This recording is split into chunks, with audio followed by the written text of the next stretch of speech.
Hey, Grace House Churches. Hopefully you've had a nice dinner, maybe Friendsgiving even, and you're ready to have a conversation about faith.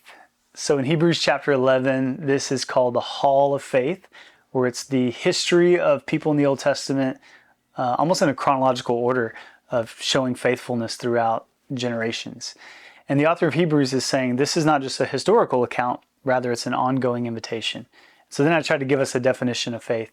And I said this: faith is taking deliberate action based on confidence in God's character and His trustworthiness, even when I don't see it, feel it, understand it, or know the destination or the timeline.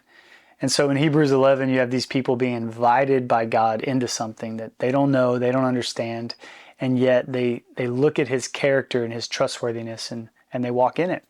And so the question for us is, where are you being invited by God to step into the unknown and trust Him?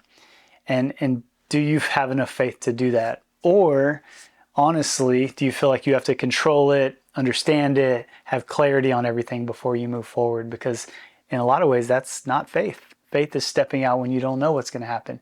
But you do that because God has shown Himself to be trustworthy. He's faithful and He's good. And so as you guys have a conversation tonight about faith, would you be willing to share maybe some things that you're being invited into, or maybe some places where you've lost faith, and maybe places where you're asking each other, like, hey, can I borrow your faith for this thing?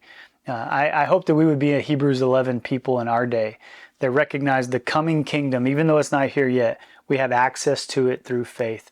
And by God's grace, we can walk in that.